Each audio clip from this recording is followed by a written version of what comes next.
जय गुरु जी संगत जी। संगत जी, गुरु जी की डिवाइन कॉल सत्संग प्लेटफॉर्म में आप सभी गुरु परिवार का हार्दिक स्वागत है।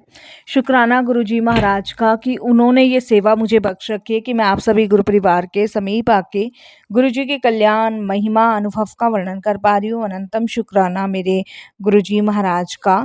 संगत जी, आज का जो सत्संग मैं आपके साथ शेयर कर रही हूँ रीचा आंटी का है। बहुत ही प्यारा सत्संग है, ब्लेसिंग फुल सत्संग है।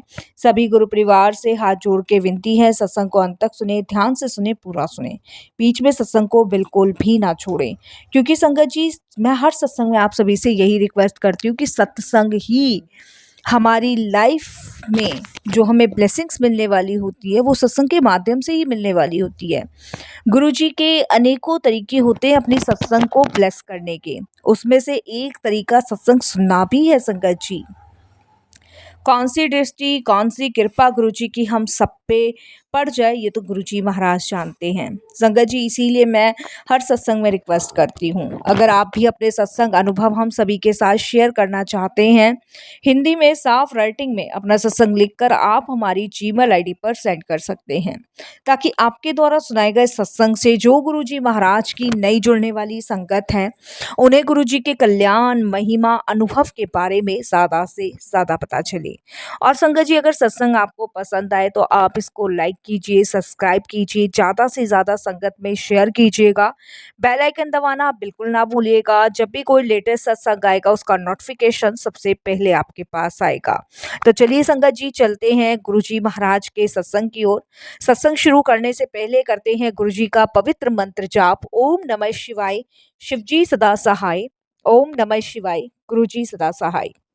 जय गुरु जी। संगत जी, संगत जी, मेरा नाम ऋचा है और ये मेरा शुक्राना सत्संग है। सबसे पहले तो मैं गुरु जी को बारंबार प्रणाम करती हूँ कि उन्होंने ये मौका मुझे दिया, और उससे भी ज़्यादा कोटि दान शुक्राना करती हूँ कि वो मेरी ज़िंदगी में मेरी रोशनी की किरण बनकर आए। शायद संगत जी, अगर गुरुजी हमारी लाइफ में नहीं आए होते तो हमें नहीं पता हमारा क्या होता, और मुझे किसी का नहीं पता संगत जी, एटलीस्ट मुझे अपना पता है मेरा क्या होता। मैंने अपने जीवन में इतना संघर्ष किया है, इतना दुख देखा है कि संगत जी, अगर वो सारे दुख मेरे सामने वापस से आ जाएं तो शायद मैं अब जी नहीं पाऊंगी। उस दुख की घड़ी में मुझे मेरे गुरुजी ने संभाला है, और मैं गुरुजी की छत्र छाया में इतनी महफूज हूँ कि मैं संगत जी शब्दों से बयान नहीं कर सकती। शब्द बहुत छोटे से शब्द हैं। संगत जी, हम सभी संगतों का गुरुजी किसी न किसी माध्यम से कल्याण कर रहे हैं। कभी वो सत्संग के थ्रू कर रहे हैं, कभी संगत जी वो बड़े मंदिर बुला के कर रहे हैं, कभी डुगरी धाम बुला के, कभी अपने मैसेज के जरिए, कभी अपने शब्द सुनवा के, कभी अपना लंगर प्रसाद करा के, कभी अपना जल प्रसाद पिला के। उनके अनेक तरीके हैं अपनी संगत को ब्लेसिंग्स देने के। संगत जी, जब हम किसी परेशानी में होते हैं तो सबसे पहले गुरु जी का नाम निकलता है। क्यों निकलता है? क्योंकि हमें पता है इस कठोर दुनिया में, इस अपस्वार्थी दुनिया में अगर हमें कोई संभाल सकता है तो वो सिर्फ हमारे गुरु जी। संगत जी, जब मैं 23 साल की थी तो मेरे माता पिता ने मेरी अरेंज मैरिज करवा दी। शादी होके संगत जी मैं दिल्ली आई। रहने वाली मैं सहारनपुर की हूँ। संगत जी, सहारनपुर एक छोटा सा गांव है हमारा, जहाँ की मैं रहने वाली हूँ। गांव में आप सभी को पता है कि लड़कियां बड़ी होती हैं, जितना पढ़ती लिखती हैं उसके बाद शादी कर देते हैं। मेरे पेरेंट्स ने भी यही किया। शादी होकर संगत जी मैं दिल्ली आई, जनकपुरी। और संगत जी, 23 साल की उम्र में मेरी शादी हुई थी। जितनी समझ थी, जितना मुझे पता था, उस हिसाब से मैंने अपना पूरा कर्तव्य, पूरा फर्ज निभाना शुरू किया। मेरे हस्बैंड शराबी थे, कबाबी थे, जुआ खेलते थे, नशे की बहुत गंदी लत थी, मुझे मारते थे, पीटते थे, और संगत जी मेरे ससुराल वाले भी उनके साथ मिले रहते थे। मुझे इतना इतना टॉर्चर करना कि मैं आपको बता नहीं सकती। लेकिन वो कहते हैं ना संगत जी कि माँ बाप ने संस्कार ऐसे दिए थे कि चाहे जान चली जाए डोली माँ बाप के घर से उड़ती है और अर्थी ससुराल की तरफ से। तो ये शिक्षा मेरी माँ ने संगत जी जब मेरी शादी हुई थी तब दी थी कि बेटा एक बात गांठ बांध ले, तेरी डोली यहाँ से उठ रही है लेकिन तेरी अर्थी तेरे ससुराल से ही निकलनी चाहिए। वही संगत जी मैंने पल्लू में गांठ बांधी और अपने हस्बैंड के सारे ऐबों को अपनाकर उनके साथ चलना शुरू कर दिया। लेकिन संगत जी वो कहते हैं ना कि एक वक्त आता है जब इंसान सुधर जाता है, लेकिन इन शैतानों का तो सुधरने का कोई नामो निशान नहीं था, कोई भी नामो निशान। संगत जी चलती रही गाड़ी, जुल्म सहती रही, मारते रहे, पीटते रहे, गालियां देते रहे, खाना नहीं देना, टॉर्चर करना, बहुत किया। सब कुछ सहती चली गई। संगत जी उसके बाद मैं प्रेग्नेंट हुई, मैंने एक बेटे को जन्म दिया। उसके बाद भी संगत जी मुझे लगा शायद अब मेरे हस्बैंड बदल जाएंगे, बट संगत जी कोई भी सुधार नहीं। घर के सामान ले जाके चोरी करने, मेरी माँ ने मुझे कान का, गले का एक अंगूठी पजेब दी थी, वो भी संगत जी मुझसे छीन के उन लोगों ने बेच दिया। ना मुझे मेरे मायके जाने देते थे और ना ही संगत जी मुझे आस पड़ोस में किसी से बातें करने देते थे। मेरी संगत जी जिंदगी एकदम इस तरीके की बना दी थी कि ना मैं मरने में हूँ ना जीने में। और अब तो संगत जी मैं मरने के बारे में बिल्कुल भी नहीं सोच सकती थी, क्योंकि मेरे पास एक संतान भी थी जिसके लिए मुझे जीना ही जीना था। संगत जी समय ऐसे ही करता रहा, करते करते संगत जी हद सबसे ज्यादा जब हो गई जब उन्होंने मुझे जान से मारने की कोशिश करी। संगत जी उस समय इतनी ज़्यादा हद हुई कि मैं घर छोड़ के संगत जी वहाँ से पूछती पाछती पुलिस स्टेशन पहुँची। वहाँ मैंने एफआईआर दर्ज करवाई। एफआईआर दर्ज करवाने के बाद संगत जी एक्शन हुए। एक्शन होने के बाद संगत जी मेरे हस्बैंड को वार्निंग दी, पुलिस वालों ने मेरे ससुराल वालों को दी वार्निंग। उसके बाद संगत जी कुछ टाइम सब चीज़ नॉर्मल रही। मुझे लगा शायद बदलाव आ चुका है, शायद बदल चुके हैं। संगत जी मेरे पेरेंट्स तक ये खबर नहीं पहुंचती थी। हम 3 बहनें थी, तो संगत जी वहाँ तक खबर इसलिए नहीं पहुँचाती थी कि माँ ने पहले ही एक बात कह दी थी और उसको गाँठ बाँध रखा था।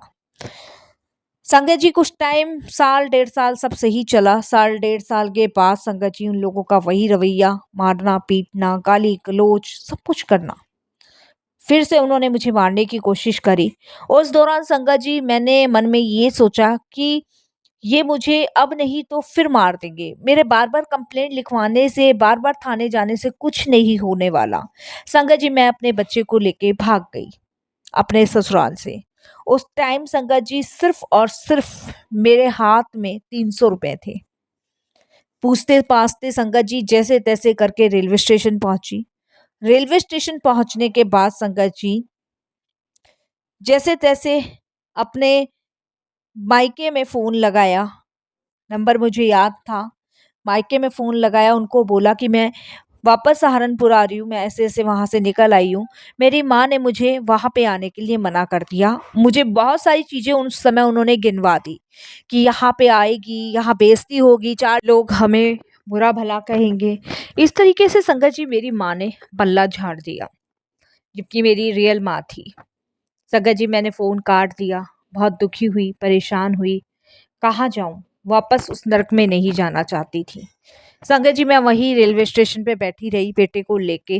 वो कहते हैं ना कि गुरुजी जानी जहान है, उनको सब कुछ पता है, सब कुछ दिख रहा है।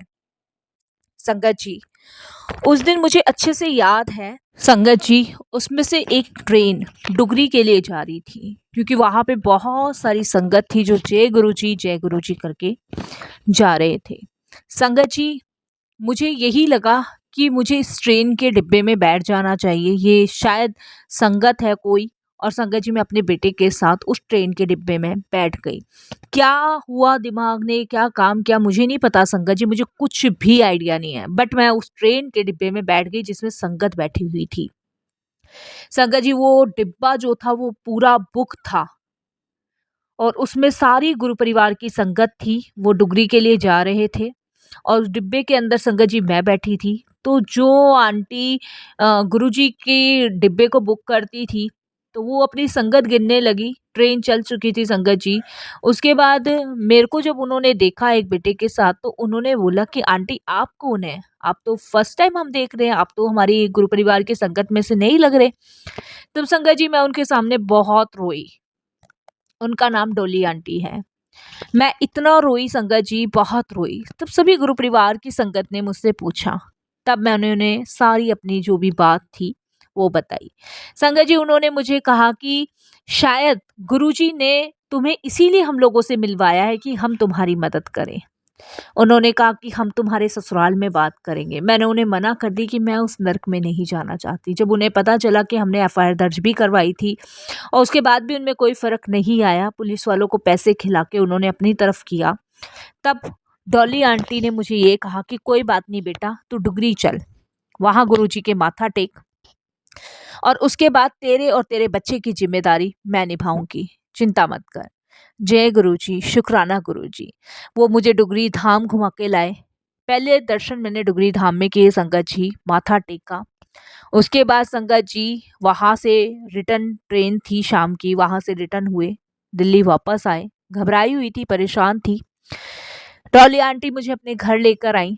घर लेकर आने से उन्होंने अपने परिवार से मुझे सबसे मिलवाया और संगत जी वो कहते हैं ना कि गुरु परिवार की संगत ही आपके काम आती है, वही हुआ संगत जी।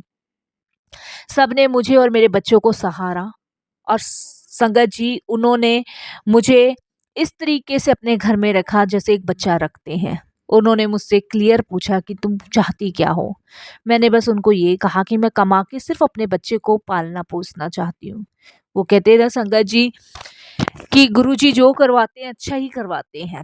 संगत जी मैं उनके साथ इस तरीके से अटैच हुई, अपने सगे भी नहीं कर सकते जो उन्होंने किया। मैं संगत जी डोली आंटी के साथ उनके बुटीक में काम करने लगी।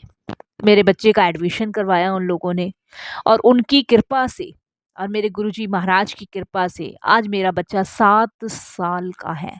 सोचिए संगत जी, जब मैं अपने बेटे को लेके भागी थी तो सिर्फ मेरा बेटा 6 महीने का था और गुरुजी की कृपा से आज वो 7 साल का है।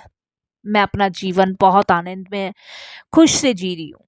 संगत जी मुझे मेरी माँ के रूप में डोली आंटी मिली, पिता के रूप में उनके हस्बैंड मिले हरीश अंकल और भाई बहन के रूप में संगत जी 2 उनके बेटे मिले जो बहुत अच्छे से हमारा ध्यान रखते हैं। संगत जी ये है गुरुजी महाराज। गुरुजी ने सबसे बुरे लोगों को मुझसे दूर किया और अपने से जोड़ा। संगत जी उसके बाद मेरा गुरुजी से कनेक्शन होता चला गया और आज गुरुजी की कृपा से मैं अपनी ज़िंदगी बहुत खुशहाली से जी रही हूँ। अपने बच्चे को भी बहुत अच्छे से पाल पोस रही हूँ। संगत जी अब इस वक्त डॉली आंटी ने मुझे एक कमरा ऊपर बनवा के दे रखा है जिससे मैं अपने बच्चे के साथ आराम से रह सकती हूँ।